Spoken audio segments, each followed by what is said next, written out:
सरकार की हर जनपद में पार्किंग को लेकर जो घोषणा की गई थी उसको लेकर अल्मोड़ा में अब पार्किंग बनाने का काम शुरू हो गया है। दरअसल बढ़ते वाहनों को लेकर अब यातायात के साथ पार्किंग की समस्या बनती जा रही है, जिसको लेकर अब अल्मोड़ा का 3949 की कमाऊ मोटर्स यूनियन लिमिटेड के भवन को जिला प्रशासन व सरकार के द्वारा इस भवन को मल्टी कॉम्प्लेक्स व पार्किंग बनाने का कार्य शुरू हो गया है, जिसको लेकर कुमाऊं मोटर्स यूनियन के लोगों के साथ स्थानीय लोगों ने इसको सरकार की एक बड़ी पहल बताते हुए खुशी जाहिर की है। यूनियन के निदेशक मोहन सिंह बगड़वाल ने कहा है कि ये भवन बहुत पुराना हो गया था और वर्तमान में यहाँ बसों की पार्किंग की समस्या थी। अब सरकार व जिला प्रशासन द्वारा इसको मल्टीपल पार्किंग बनाया जा रहा है, जिससे शहर की यातायात के साथ इसमें व्यवसायिक गोदाम भी बनाए जाएंगे, जिससे काफी सुविधा शहर को मिलेगी। और इसी के तहत यहाँ पर इस प्रॉपर्टी को चिन्हित किया गया है, जहां पर मल्टी पार्किंग बनाई जाएगी। साथ ही यहाँ पर अब जो ये बढ़ते वाहनों की वजह से पार्किंग की समस्या उत्पन्न हुई है, इससे निजात दिलाने के लिए इस कार्य को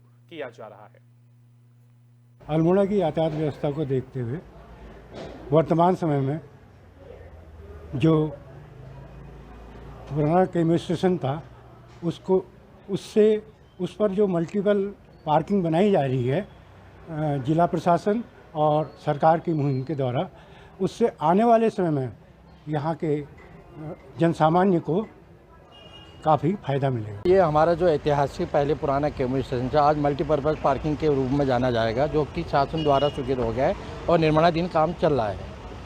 और इसमें पार्किंग भी होगी, हमारी केमियो की यातायात व्यवस्था भी सही रहेगी, हमारी बाज़ार की व्यवस्था भी सही रहेगी और हमारे लोगों के जो बाज़ार के जो इसमें अपना गोदाम बनाना चाहेंगे वो भी गोदाम की व्यवस्था अच्छी तरह से हो पाएगी और केमियो की अच्छी सुचारू व्यवस्था हो पाएगी। अल्मोड़ा की यातायात व्यवस्था को देखते हुए अल्मोड़ा पुलिस ने ऑपरेशन मुक्ति अभियान के तहत 12 बच्चों को चिन्हित किया है, जिसमें शिक्षा नहीं भिक्षा दे अभियान चलाया जा रहा है। इसको देखते हुए अल्मोड़ा में भी अभियान शुरू किया गया है। इस अभियान के तहत उन छोटे छोटे बच्चों को चिन्हित किया जा रहा है जो बाजार में भिक्षावृत्ति या बाल श्रम का काम कर रहे हैं। दरअसल बच्चों को कैसे शिक्षा से जोड़ा जाए, इसके लिए उत्तराखंड पुलिस के महानिदेशक अशोक कुमार के निर्देश पर यह अभियान चलाया गया है, जिससे भिक्षावृत्ति कम हो सके और अधिक से अधिक बच्चों को शिक्षा मिल सके। अल्मोड़ा पुलिस इन दिनों बाजार और गली मोहल्ले में जागरूक अभियान चला रही है। साथ ही उन बच्चों को चिन्हित कर उनका सत्यापन किया जा रहा है जो भिक्षावृत्ति या फिर बाल श्रम के अंतर्गत आते हैं। उसके बाद पुलिस उनका एडमिशन करा रही है और इसी को लेकर के ये अभियान पुलिस के द्वारा छेड़ा गया है, जहां पर बच्चों से भिक्षा को जो मांगी जाती है इसको रोकने के लिए यह अभियान चलाया गया है, ताकि बच्चों को भिक्षा की बजाय उनके हाथों में पुस्तक थमाई जा सके और बच्चों को शिक्षा मिल सके।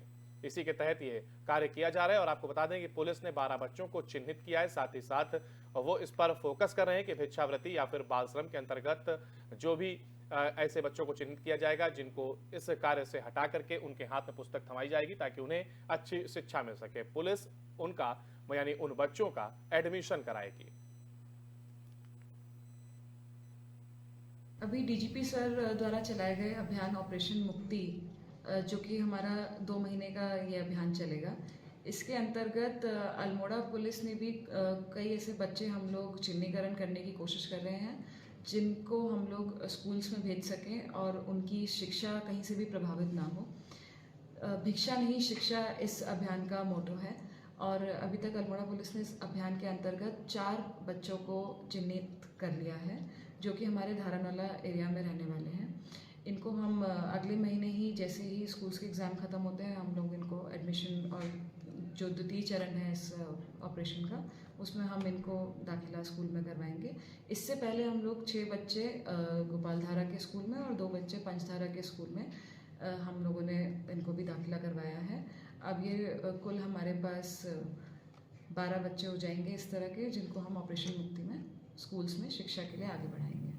अभी डीजीपी सर गैरसैंण में होने वाले बजट सत्र के दौरान कांग्रेस सरकार को घेरने की तैयारी में जुट गई है। बजट सत्र के पहले दिन अंकिता भंडारी हत्याकांड में वीआईपी के नाम का खुलासा, भर्ती घोटाला, जोशीमठ आपदा समेत अन्य मुद्दों को लेकर कांग्रेस पार्टी व एनएसयूआई के कार्यकर्ता विधानसभा कूच करेंगे। इस दौरान प्रदेश सरकार का भारी विरोध देखने को मिल सकता है। श्रीनगर पहुंची कांग्रेस नेत्री अनुकृति गुंसाई रावत ने मीडिया से वार्ता करते हुए बताया कि प्रदेश के ज्वलंत मुद्दों को लेकर कांग्रेस सरकार का विरोध करेगी और कहा है कि 2020 में तत्कालीन मुख्यमंत्री त्रिवेंद्र सिंह रावत ने गैरसैंण को ग्रीष्मकालीन राजधानी घोषित किया था, लेकिन तब से न वहां विधानसभा का सत्र का आयोजन किया गया, न ही गैरसैंण में मुख्यमंत्री का कैंप कार्यालय बना। साथ ही बजट सत्र को लेकर कहा कि सरकार को ऐसा बजट पेश करना चाहिए जिसमें महिला उद्यमियों को लाभ मिले, न कि केवल उन्हें प्रशिक्षण तक ही सीमित रखा जाए। उन्होंने कहा कि यह प्रदेश का दुर्भाग्य है कि जो योजनाएं संचालित की जाती हैं उनका लाभ केवल मंत्रियों के चहेतों को ही मिलता है। आम आदमी आज भी पलायन करने को मजबूर है। उन्होंने आगे कहा कि उनकी अपेक्षा है कि बजट महिला केंद्रित होने के साथ महिला हितकारी भी हो। ओपिनियन रखती हूँ कि विमेन एंटरप्रेन्योर्स के लिए बजट में कोई ना कोई जगह जरूर होनी चाहिए, क्योंकि अगर लेकिन विमेन एंटरप्रेन्योर्स के लिए भी सिर्फ ऐसी जगह नहीं होनी चाहिए कि सिर्फ ट्रेनिंग्स हो रही हैं और उनके बिजनेस डेवलपमेंट के लिए अगर सरकार उनको सपोर्ट करती है तो सोचते हैं इस तरीके के बजट के प्रावधान, इस तरीके के बजट में ज़रूर एक व्यवस्था होनी चाहिए ताकि विमेन जो अपने आप को स्वरोजगार से स्थापित करना चाहती है, फाइनेंशियली इंडिपेंडेंट बनना चाहती है, उनके लिए उस बजट में जरूर जगह होनी चाहिए। सरकार कुछ भी कहे कि हम जो योजनाएं बना रहे हैं, ये योजना बना रहे हैं, अगर वो योजना धरातल पे नहीं उतर रही है और विशेषकर पहाड़ में नहीं उतर रही है तो फिर उन योजनाओं का क्या महत्व है? उन योजनाओं का कोई फायदा नहीं है अगर वो बिल्कुल पंक्ति में खड़े अंतिम व्यक्ति तक नहीं पहुंचती, तो वो योजनाएं फिर फेल योजनाएं हैं। और जहां तक आप बात कर रहे हैं उद्यमिता की, तो सोचती हूँ कि उद्यमिता को लेकर आज उत्तराखंड के अंदर बहुत बड़ा स्कोप है, एंटरप्रेन्योर्स को लेकर बहुत बड़ा स्कोप है। मैंने जोशीमठ में भी इस बात को कहा कि जोशीमठ एक ऐसी जगह थी उत्तराखंड के अंदर जहाँ लोग रीमाइग्रेट करके आए। ऐसे ऐसे बच्चे जो इंजीनियरिंग करने के बाद वापस रीमाइग्रेट करके खुद को स्टैब्लिश करने के लिए जोशीमठ आए, लेकिन आज स्थिति ये है कि वो अपने भविष्य को तलाश रहे हैं क्योंकि ऐसी कोई प्रैक्टिकल योजनाएं नहीं है। ये देखिए, आज आप खुद भी महसूस करेंगे कि चाहे कितने भी ये लोग कहने कि हम लोग सिंगल विंडो बना रहे हैं, ये बना रहे हैं, लेकिन आज कन्याधन योजना को लेने के लिए भी 55 कागज लगते हैं। और आप मुझे बताइए, गरीब आदमी को 55 कागज बनाने में, क्योंकि मैं तो पहाड़ के अंदर लैंसडाउन विधानसभा के अंदर जब भी जाती हूँ तो लोगों की निरंतर कंप्लेंट्स ये रहती है कि मैडम 3 बार जियो आए, एक योजना के लिए 3 बार जियो आ रहे, एक बार पेपर इकट्ठा करे फिर दूसरा जियो आया, फिर पेपर इकट्ठा करे तीसरा जियो आया। तो ये देखिए, ये बहुत ग्राउंडेड बात है, लेकिन प्रॉब्लम्स है। लोग अपना आय प्रमाण पत्र बनाने के लिए भटक रहे हैं। कितनी बार लोगों को ऑफिसों के चक्कर लगाने पड़ते हैं, बाबुओं के चक्कर लगाने पड़ते हैं। बिल्कुल इस समय विधानसभा सत्र को लेकर कांग्रेस सदन के बाहर भी और सदन के अंदर भी ज्वलंत मुद्दों को बिल्कुल प्रबलता के साथ और प्रमुखता के साथ उठाएगी। ओपिनियन रखती।